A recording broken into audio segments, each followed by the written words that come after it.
À présent, la parole est aux entreprises partenaires. Nous allons passer en revue un certain nombre de séquences que nous avons appelées Transfo Skills. Et pour la première d'entre elles, ce sont les dirigeants du groupe Bouygues qui vont prendre la parole. Marie-Luce Godino, DGA Innovation RSESI, et Jean-Manuel Soussan, DGA RH et Responsabilité sociale et sociétale.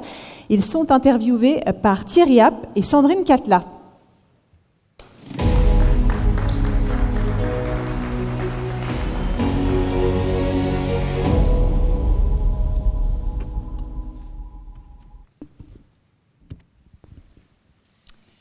Bonjour. Est-ce que vous m'entendez? Oui, ça y est. Bonjour, nous sommes ravis de vous accueillir. Bonjour. Et d'accueillir à travers vous le groupe Bouygues. J'ai envie de poser la première question à Marie-Luce, honneur aux femmes. Le groupe Bouygues, c'est évidemment des activités très variées, très nombreuses, la construction, l'immobilier, l'audiovisuel, les télécoms, bien entendu. Et j'aimerais que vous partagiez avec nous les efforts, la stratégie de transformation numérique que vous menez, Marie-Luce, au sein de ce groupe. On sait, avec l'étude de l'année dernière, que le game changer technologique est un game changer qui est au cœur des stratégies des grands groupes comme le vôtre. Aïe, ça explose! Je ne sais pas si c'était le mien, mais bon. Bon, merci Sandrine. Oui, c'est vrai que le groupe Bouygues est extrêmement diversifié. Donc la transformation digitale ou la transformation numérique, elle s'opère évidemment de façon différente quand on parle de groupes de Bouygues Télécom par exemple, pour lesquels finalement c'est digital native. C'est une entreprise qui a grandi et qui s'est formée. Je suis pas sûre que ce soit moi en fait. Très inquiétant. Donc Bouygues Télécom, c'est vrai que c'est une entreprise qui vraiment est digital native. Sur la partie média, c'est des entreprises, c'est comme TF1, c'est vrai que c'est des groupes qui ont engagé une transformation digitale il y a très longtemps, qui ont digitalisé leur cœur de métier il y a quasiment une vingtaine d'années déjà. Hein. Donc aujourd'hui, c'est des entreprises qui sont très en avance sur ces sujets-là. Après, dans le groupe, on a aussi la partie énergie et services, qui elle aussi a entamé une transformation il y a un petit peu plus longtemps parce que les besoins des clients, ils étaient très en contact avec les clients dans les entreprises et il y avait un besoin d'outils, d'interface avec les utilisateurs beaucoup plus important. Et puis, il y a la construction. Alors là, je dois dire que la construction, il y a du boulot. Alors pourquoi? C'est vrai qu'il y avait une étude qui était parue il y a quelques années sur le fait de dire que la construction, c'était un des secteurs, l'avant-dernier secteur en termes de transformation digitale. En dessous, il y avait l'agriculture. Alors je crois qu'entre deux, l'agriculture nous est passée devant, donc ça c'est un problème. Et donc c'est vrai que c'est compliqué. Alors pourquoi c'est compliqué la transformation digitale dans la construction? Parce que évidemment, la prise de conscience de l'intérêt du digital, elle est là. Mais pourquoi c'est compliqué? Parce que, je dirais, c'est un métier sur lequel la chaîne de valeur est extrêmement fractionnée. Donc il y a beaucoup d'acteurs, des gros, des petits, qui doivent collaborer autour de projets. Donc ça rend les choses extrêmement compliquées. Et puis la deuxième raison pour laquelle c'est quelque chose d'assez compliqué, c'est que les marges sont très faibles. Voilà, c'est quelques pourcents. Et donc, quand vous avez un écosystème extrêmement fragmenté, et des marges qui sont très faibles, c'est difficile d'engager une transformation numérique. Aujourd'hui, je pense que les choses changent et on sent que, et on le sent nous aussi au niveau du groupe, et c'est pour ça qu'on lance beaucoup de choses, on sent que ça change. Pourquoi ça change?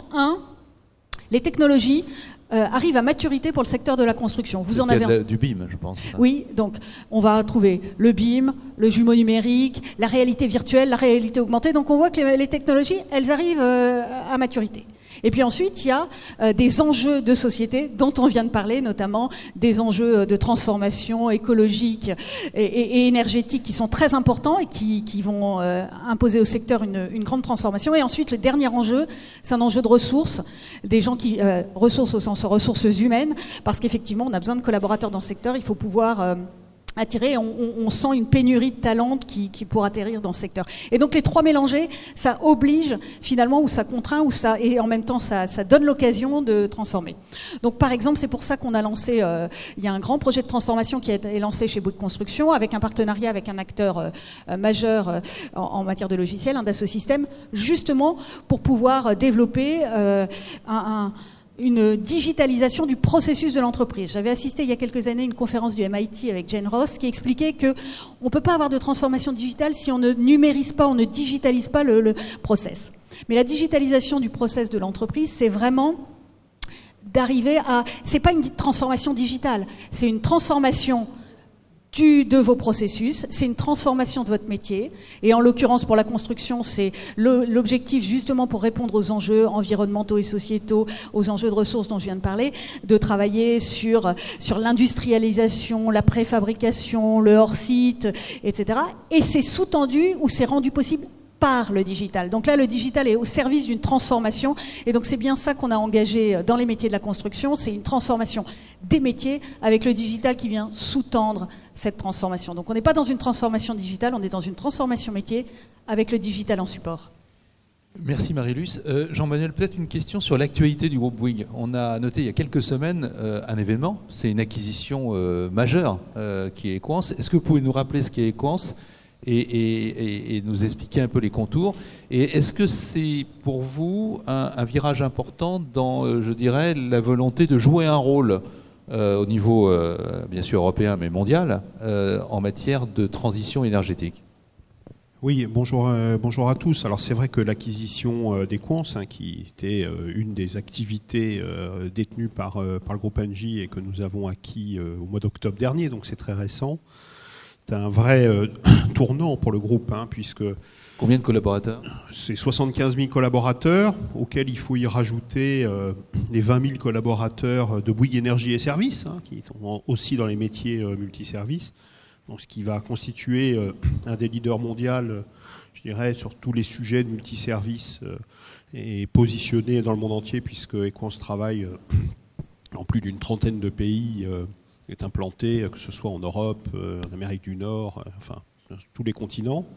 Alors, il y a un enjeu humain d'intégration, parce qu'il rentre dans un groupe... Peut-être rappeler le nombre de collaborateurs du groupe Bouygues dans le contexte actuel. Alors, dans la totalité, avant, c'est 130 000, après, c'est aux alentours de 200 000 collaborateurs. Donc, ça veut dire que vous doublez quasiment de taille. Exactement. Mais je dirais que voilà, cette acquisition arrive au bon moment parce que au fond, avec ce que nous vivons et l'accélération de la nécessité de la transformation, je dirais, énergétique que connaît le monde aujourd'hui, l'acquisition d'Equans se place au cœur de cette stratégie-là. Et alors, plus que des mots, moi j'ai pris une petite anti-sèche, et vous allez comprendre pourquoi. C'est que si vous prenez les secteurs dans lesquels intervient Equans, et Bouygues Énergie et Services également, vous allez voir que chacun de ces domaines nécessite un vrai travail sur la transformation énergétique. Évidemment, l'aviation, le transport terrestre, la marine, la production d'énergie et solutions renouvelables, évidemment, le manufacturing, le nucléaire, le pétrole, le gaz, l'industrie alimentaire, la biotech, l'industrie pharmaceutique, les data centers, la microélectronique, les nouvelles technos, et puis tout ce qui est dans la densité du réseau, bâtiments et bureaux, éducation, santé, bâtiments industriels, villes et smart cities, services réseaux interurbains. C'est vraiment la transition énergétique. Là. Exactement. Et vous voyez que dans tous ces métiers, que ce soit des métiers qui sont des métiers d'expertise, Equans se situe vraiment au cœur de cette transformation. Donc c'est un vrai enjeu, c'est un vrai engagement. Et je dirais par rapport aux intervenants, enfin les personnes qui sont juste intervenues avant, en plus il va falloir le faire de manière... il y a la manière de faire aussi, puisque les entreprises vont être attendues sur comment on transforme. Alors évidemment on transforme, on essaie de travailler à l'amélioration, je dirais, énergétique, mais la manière dont l'entreprise le fait aussi, puisque au fond, pour un DRH aujourd'hui, la problématique, c'est la problématique de la pénurie de main-d'œuvre. Réellement, on a vraiment beaucoup de besoins. Dans le groupe Bouygues, c'est plus de 10 000 postes ouverts. Et au fond, c'est comment attirer en expliquant que on le fait aussi de bonne manière. On est dans des polygones de contraintes très fortes. Et puis, je pense qu'il y a vraiment une nécessité d'acculturation, d'expliquer ce que l'on fait. Parce qu'on entend un peu de tout, je dirais, l'accès à l'information immédiate, peut-être parfois non filtrée, nécessite que les entreprises aient un vrai devoir d'explication sur ce qu'elles font et comment elles le font. Merci beaucoup.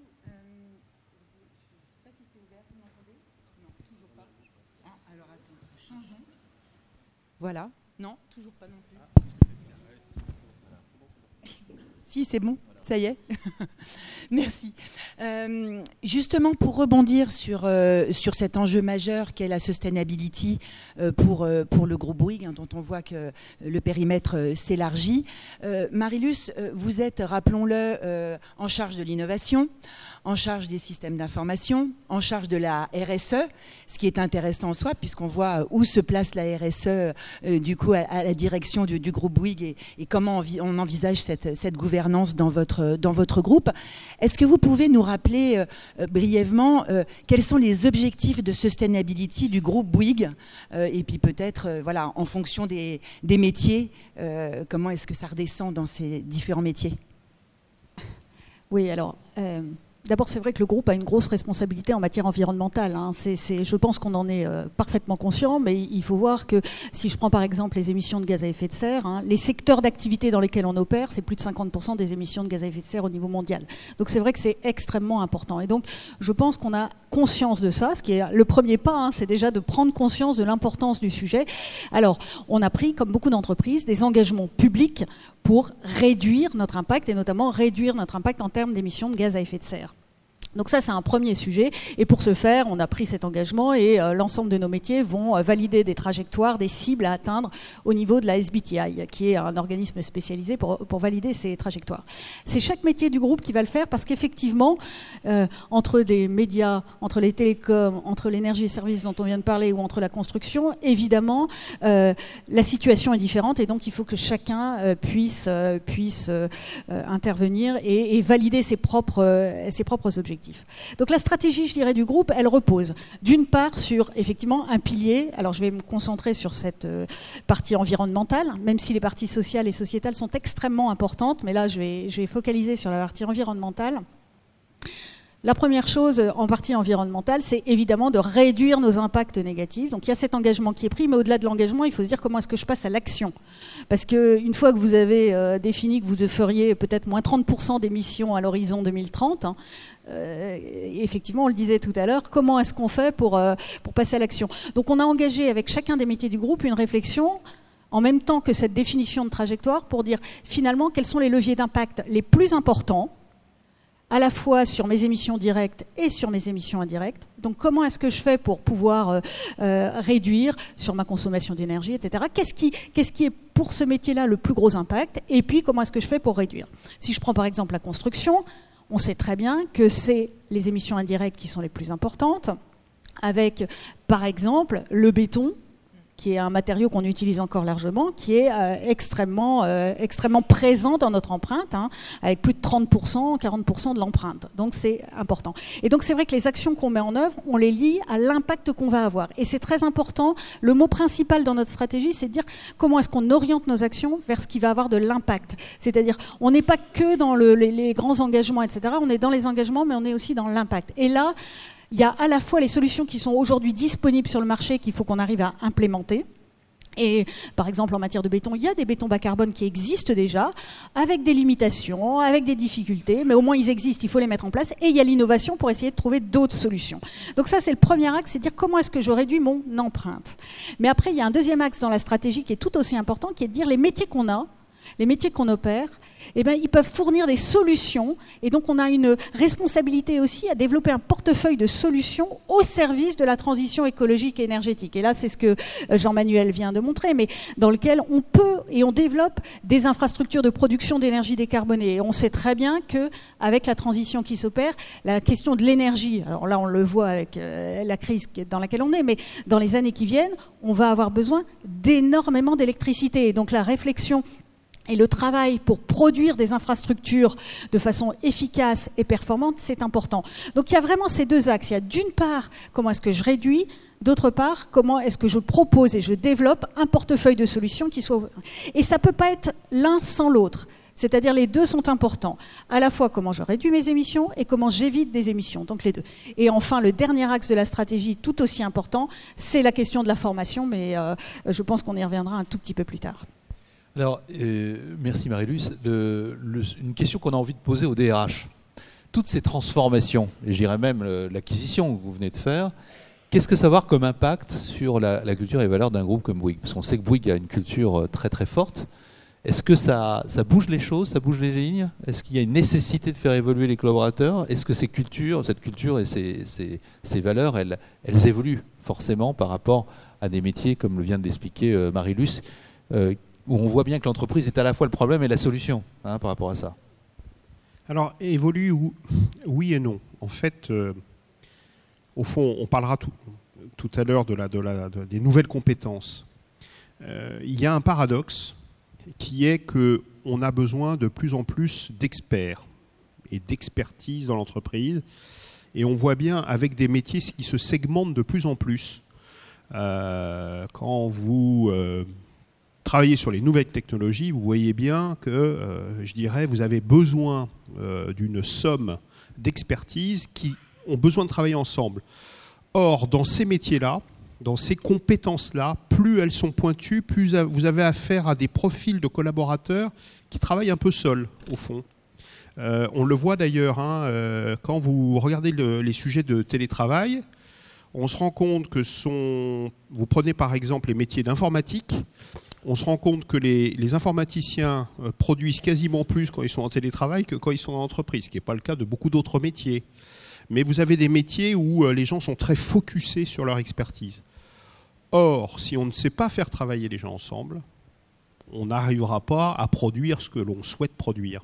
Et au fond, on doit répondre à la question suivante, c'est comment animer des collaborateurs avec ces niveaux d'expertise extrêmement pointus ensemble pour qu'ils travaillent ensemble.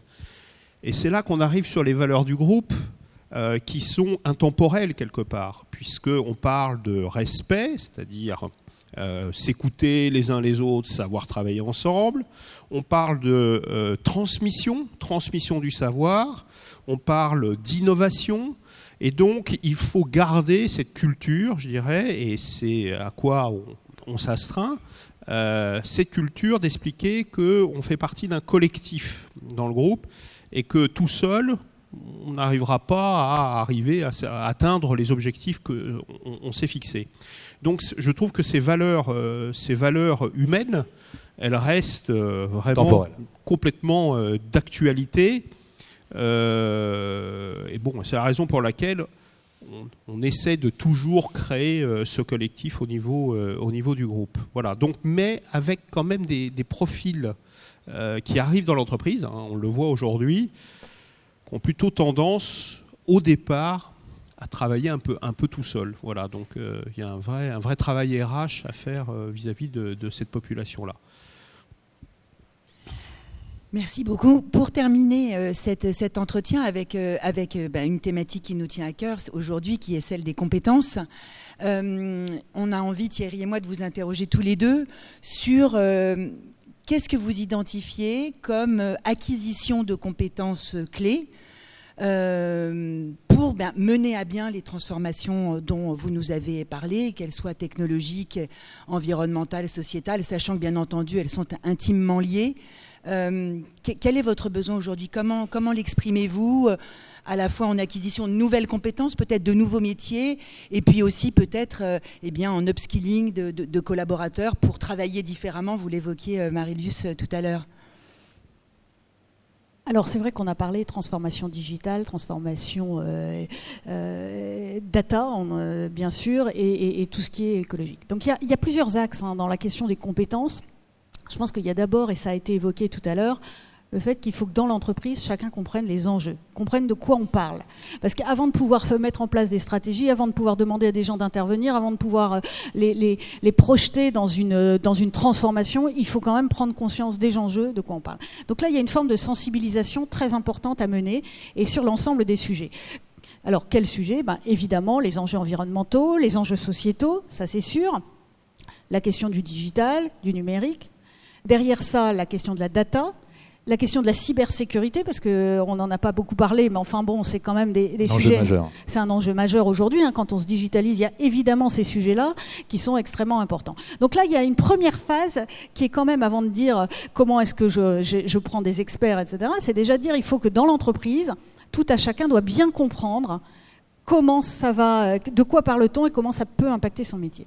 Et après, effectivement, il y a une question de dire, pour ces nouveaux métiers, enfin pour ces transformations, j'ai besoin de compétences complémentaires que je peux trouver en extérieur ou que je peux trouver en interne, avec la question de est-ce que je suis capable de faire monter en compétences, de faire de l'upskilling, voire de la reconversion pour certains, pour effectivement amener des collaborateurs. Donc on a pu développer des programmes notamment sur la data, qui est un sujet qui s'y prête quand même pas mal, d'avoir des collaborateurs qui étaient des collaborateurs plutôt opérationnels, qui ont cette appétence, et développer un vrai programme de transformation pour eux, de développement de compétences, pour les amener vers les métiers de la data. On ne trouvera pas l'ensemble des compétences à l'extérieur, on a d'énormes compétences en interne déjà des entreprises, et il faut s'appuyer sur finalement les ressources disponibles, les forces vives de l'entreprise pour pouvoir avancer. Mais ça nécessite vraiment de réfléchir sur dire d'où on part et où on va. Et c'est vraiment très important. Pour compléter, je vous dis, on peut, on va de plus en plus intégrer des collaborateurs qui ont des hard skills, mais il faut beaucoup travailler sur les soft skills. Donc ça, c'est le premier axe.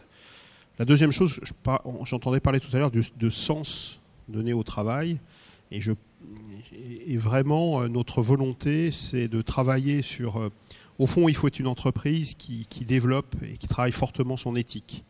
Que ce soit l'éthique business, de compliance, que ce soit l'éthique environnementale, c'est-à-dire travailler pour le bien-être de la planète, sans renoncer. C'est-à-dire continuer à développer, je dirais, les technologies et le progrès, mais en améliorant, je dirais, le sort de notre planète.